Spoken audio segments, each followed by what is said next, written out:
This year's Department of Mental Health awardee for exemplary performance for clinical collaboration with law enforcement goes to Richard Collins with the Brien Center. Richard has worked over 5 years as a clinical co-responder with the Pittsfield Police Department and has provided clinical assistance to other Berkshire County Police Departments, including Dalton Police Department. He was co-nominated by the police chiefs of Pittsfield and Dalton, Chief Wynn and Chief Strout, respectively. Throughout his 5+ years doing this work, he has responded to over 3,300 calls for service.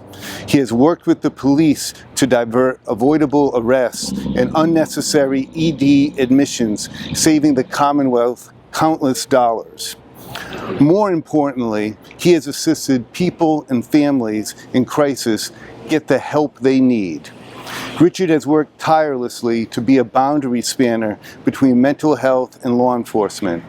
He has provided training to officers on the most effective ways to communicate with people in crisis.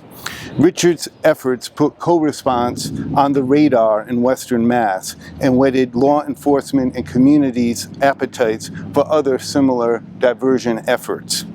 Since his initiation in this, many other police departments in Western Mass have acquired clinicians. He has been not only a leading voice and ambassador for co-response out here, but really has all the attributes one would like for a co-responder. He is seasoned, even-handed, thoughtful, naturally works well with people, has a great clinical mind, and works wonderfully with law enforcement. Please join me in congratulating Richard Collins. Here you go on behalf of DMH. Thank you. Thank you, John, for those kind words. I've watched you in the community, and I want to thank you for all of the work that you have done in this region of Western Mass. I also want to thank Chief Wynn and Chief Strout for nominating me. It's quite an honor, and I honestly don't know what to say about that. I know most of the co-responders throughout the Commonwealth and the jail diversion clinicians, and I know of their expertise and their hard work that they've done as well in other communities. And it's been a fine example for us here to create this program. It's really an honor to be selected amongst that elite group of clinicians that I have met throughout Massachusetts. So I want to thank you very much for all of what you've said and what you've done to help this program here in Berkshire County. I appreciate it very much.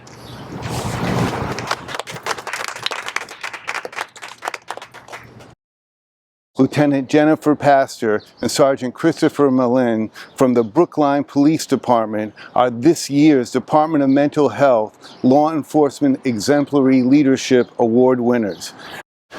Lieutenant Jennifer Pastor and Sergeant Chris Malinn have been instructing and leading CIT training since Brookline started their Norfolk County-wide Training and Technical Assistance Center in 2017. They are viewed as mentors and experts to those beginning the CIT journey. Over the last 5 years, their TTAC has trained hundreds of police officers and holds exemplary CIT trainings. Usually, when we give an award, we give it to one standout person.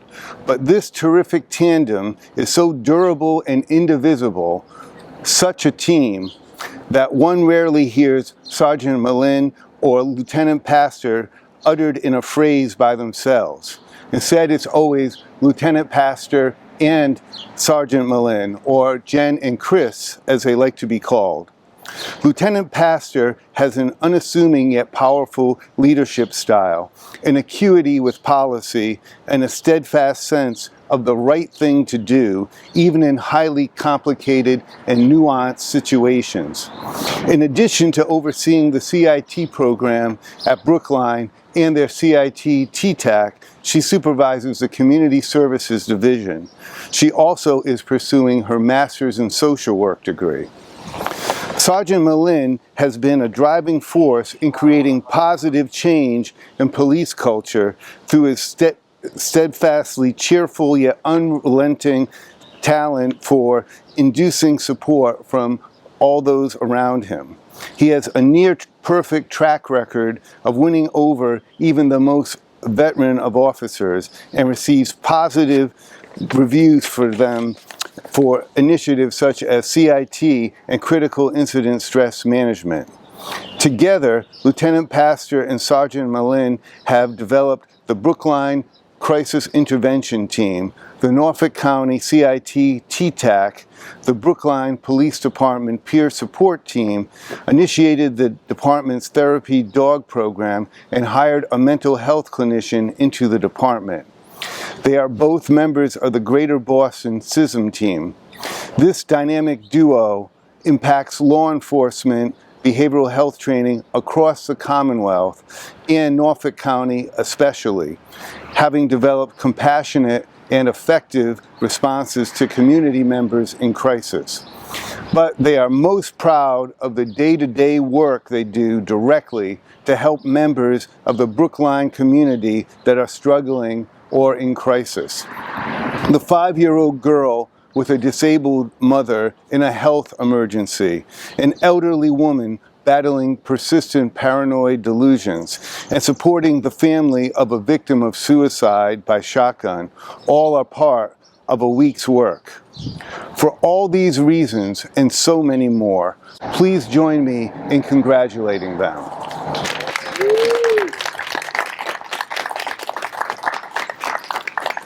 There you go. Thank you. Congratulations. Here you go. Thank you very much. Thank you very much, John. Thank you both.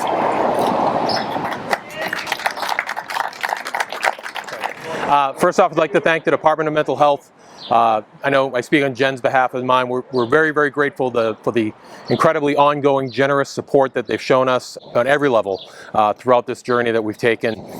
Personally, for me, it's been an incredibly rewarding experience to be part of this. It's been an education for myself, working not only with the police officers here and seeing the change that we've sort of been part of culturally in the department and all the hard work the officers do and the support we've been getting consistently from the administration, including Acting Chief Morgan. It's been really rewarding, and it's been great to see that we're not the only department doing this.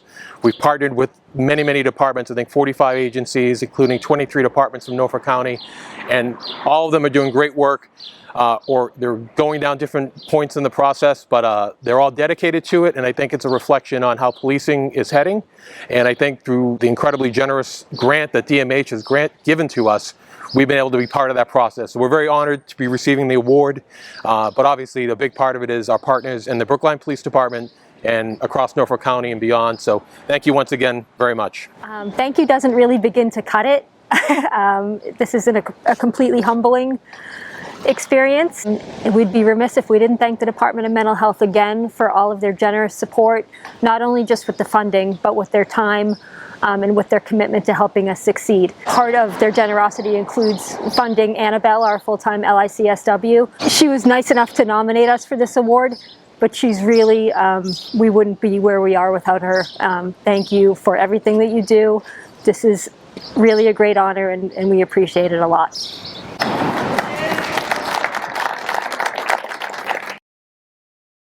Officer Rita Curley is this year's award recipient for the Department of Mental Health's Law Enforcement Exemplary Performance.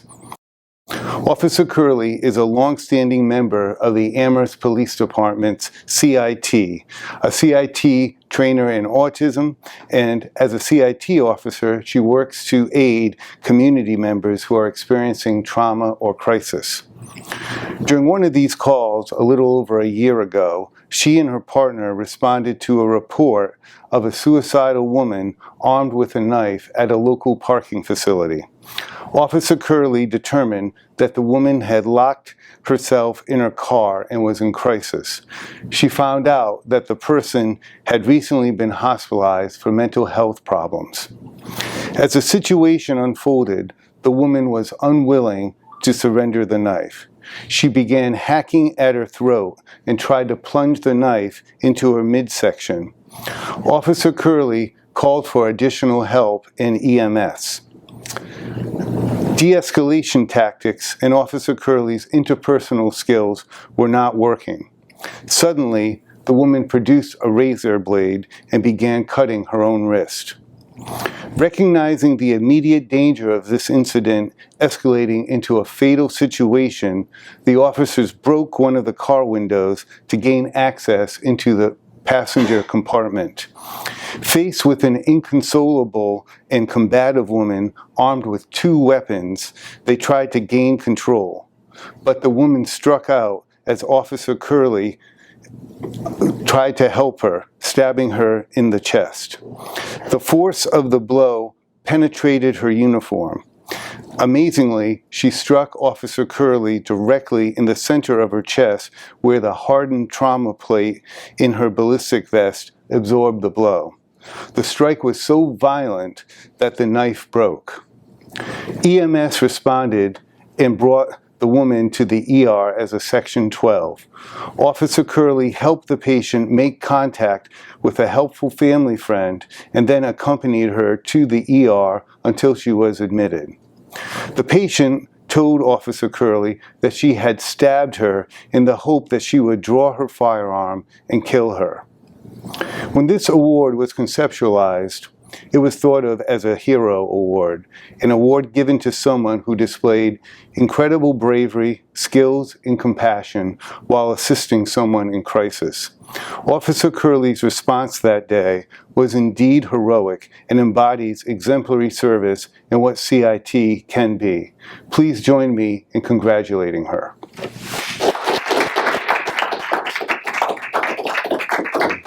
Congratulations. Thank you very much. Thank you.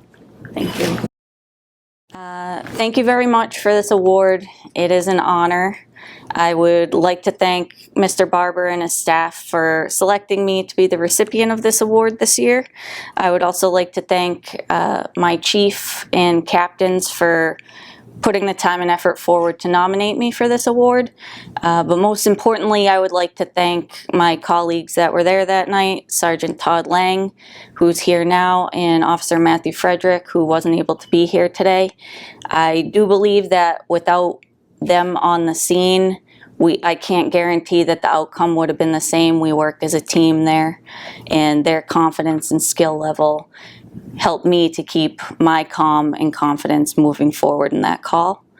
It's been a tough year for police officers, needless to say, and to be receiving this award today, knowing that there are people out there that understand the sacrifice that we make every day and that appreciate it, is priceless to me right now. So thank you very much.